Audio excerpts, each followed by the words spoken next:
Hello, ഞാൻ doctor നൈമ, അലമീൻ ഹോസ്പിറ്റലിലെ ഗൈനക്കോളജിസ്റ്റാണ്. ഇന്ന് ഞാൻ സംസാരിക്കാൻ പോകുന്ന വിഷയം ആദ്യത്തെ 3 മാസം ഗർഭിണികൾ എന്തൊക്കെയാണ് ശ്രദ്ധിക്കേണ്ടത് എന്നുള്ളതിനെ പറ്റിയാണ്. ആദ്യത്തെ 3 മാസം, അതായത് ഫസ്റ്റ് ട്രൈമസ്റ്റർ, ഗർഭം ഉറപ്പിച്ചത് തൊട്ട് 13 ആഴ്ച വരെയുള്ളതാണ് ഫസ്റ്റ് ട്രൈമസ്റ്റർ എന്ന് പറയുന്നത്. അപ്പൊ ഈ ഒരു സമയം നമുക്ക് എല്ലാവർക്കും അറിയാം, എല്ലാവരും പറയാറുണ്ട് ഈ 3 മാസമാണ് ഏറ്റവും കൂടുതൽ ശ്രദ്ധിക്കേണ്ടത്. എന്തുകൊണ്ടാണ് ഇങ്ങനെ പറയുന്നത്? ഈ 3 മാസത്തിന്റെ ഉള്ളിലാണ് കുട്ടിയുടെ മേജർ ഓർഗൻ സിസ്റ്റത്തിന്റെ ഡെവലപ്മെന്റ്സ് ഒക്കെ നടക്കുന്നത്. അതുകൊണ്ട് തന്നെ ആ ഒരു സമയത്ത് അമ്മയ്ക്ക് ഡയറക്റ്റ് ആയിട്ട് എന്തെങ്കിലും അസുഖങ്ങളോ അല്ലെങ്കിൽ വേറെ എന്തെങ്കിലും മരുന്നുകളൊക്കെ എടുക്കുന്നതിന്റെ ഇഫക്റ്റ് കുട്ടീനെ ഡയറക്റ്റ് ആയിട്ട് എഫക്ട് ചെയ്യുന്ന ഒരു ടൈമാണ് ഈ 3 മാസം. അതുകൂടാണ്ട് തന്നെ ഗർഭം ഒന്ന് ഉറച്ചു വരുന്ന സമയമാണ്.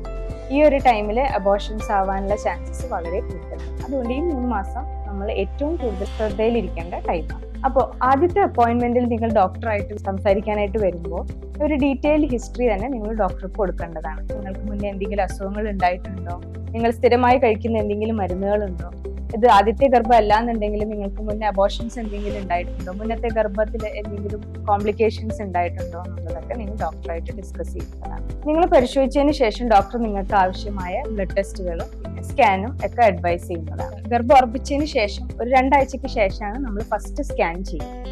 ഈ ഫസ്റ്റ് സ്കാൻ, അതായത് ഡേറ്റിംഗ് സ്കാനിന് ഗർഭപാത്രത്തിന്റെ ഉള്ളിൽ തന്നെയാണോ എന്ന് ഉറപ്പുവരുത്താൻ നിങ്ങളുടെ ഒരു എക്സ്പെക്റ്റഡ് ഡേറ്റ് ഓഫ് ഡെലിവറി, അതായത് ഏകദേശം ഏത് ഡേറ്റിനാണ് നിങ്ങൾ ഗർഭം ധരിച്ചിട്ടുള്ളത് എന്നും ഏത് ഡേറ്റിനാണ് നിങ്ങളുടെ എക്സ്പെക്റ്റഡ് ഡേറ്റ് ഓഫ് ഡെലിവറി എന്ന് നോക്കാൻ വേണ്ടിയിട്ടുള്ള ആദ്യത്തെ ഒരു സ്കാനാണ് ഡേറ്റിംഗ് സ്കാൻ. ഇതിനുശേഷം നിങ്ങൾക്ക് ഡോക്ടർ അഡ്വൈസ് ചെയ്യുന്നത് മരുന്നുകൾ കഴിക്കാനുള്ള അതിൽ മെയിൻ ആയിട്ടുള്ളത് ഫോളിക് ആസിഡ് ആണ്. ആദ്യത്തെ 3 മാസം നിങ്ങൾ കഴിക്കേണ്ടത് ഫോളിക് ആസിഡ്. ഫോളിക് ആസിഡ് കുട്ടിയുടെ ബ്രെയിൻ ഡെവലപ്മെന്റിനും സ്പൈൻ ഡെവലപ്മെന്റിനും വേണ്ടിയിട്ട് വേറെ വൈകല്യങ്ങളൊന്നും വരാതിരിക്കാനാണ് ഫോളിക് ആസിഡിന്റെ സപ്ലിമെന്റ്സ് ഫസ്റ്റ് 3 മന്ത്സ് എടുക്കണമെന്ന് പറഞ്ഞു. ഐഡിയലി പ്രഗ്നൻസി ഉദ്ദേശിക്കുന്ന ആൾക്കാർ 3 മാസം മുന്നേ തന്നെ ഫോളിക് ആസിഡ് സപ്ലിമെന്റ്സ് എടുത്ത് തുടങ്ങേണ്ടതാണ്. നിങ്ങൾ അങ്ങനെ ചെയ്തിട്ടില്ല എന്നുണ്ടെങ്കിലും പ്രഗ്നൻസി കൺഫേം ചെയ്ത ഉടനെ തന്നെ ഫോളിക് ആസിഡ് സ്റ്റാർട്ട് ചെയ്യുന്നത്. പിന്നെ ആദ്യത്തെ 3 മാസം സ്ഥിരമായി കണ്ടുവരുന്ന സിംറ്റംസ് എന്തൊക്കെയാണ്? ഛർദി, ഓക്കാനം, അതുപോലെ പുളിച്ചു തേട്ടൽ, പിന്നെ കോൺസ്റ്റിപ്പേഷൻ, അമിതമായ ക്ഷീണം തോന്നുക, ഇതൊക്കെ പ്രഗ്നന്റ് ആയി കഴിഞ്ഞതിന് ശേഷം ബോഡിയിൽ ഉണ്ടാകുന്ന ചേഞ്ചസും പ്രഗ്നൻസി ഹോർമോൺ, അതായത് പ്രൊജസ്ട്രോൺ ഹോർമോൺ ആണ് മെയിൻ വില്ലൻ. ഇങ്ങനത്തെ ചേഞ്ചസ് ഒക്കെ ബോഡിയിൽ ഉണ്ടാവുന്നത്.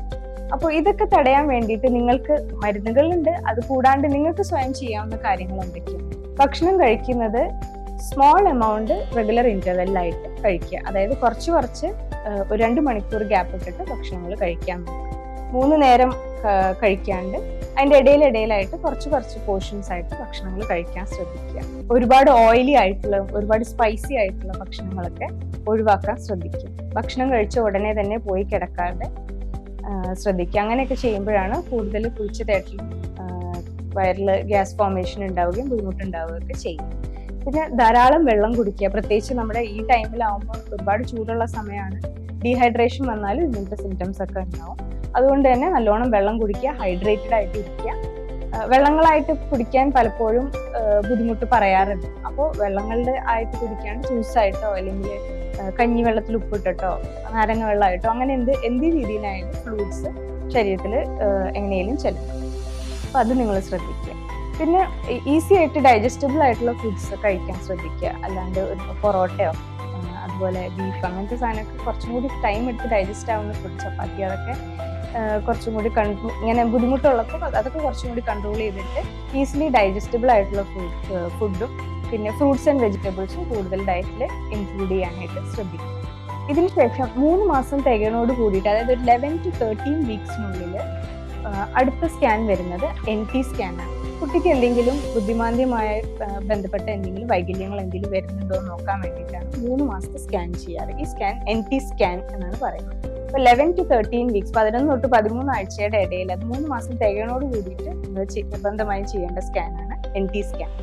അതുകൂടാതെ തന്നെ നിങ്ങൾ 30 വയസ്സിന് മീതെ ഉള്ളവരാണെന്നുണ്ടെങ്കിൽ ഡോക്ടർ ചിലപ്പോൾ നിങ്ങൾക്ക് ഒരു ഡബിൾ മാർക്കർ ടെസ്റ്റും കൂടി ഇതിൻ്റെ കൂടെ അഡ്വൈസ് ചെയ്യുന്നതാണ്. അത് ഇതുപോലെ തന്നെ വൈകല്യങ്ങൾ വരുന്നുണ്ടോ എന്ന് ഡിറ്റക്ട് ചെയ്യാൻ വേണ്ടിയിട്ടുള്ള സ്ക്രീനിങ് ടെസ്റ്റാണ് ഡബിൾ മാർക്കർ ടെസ്റ്റ്.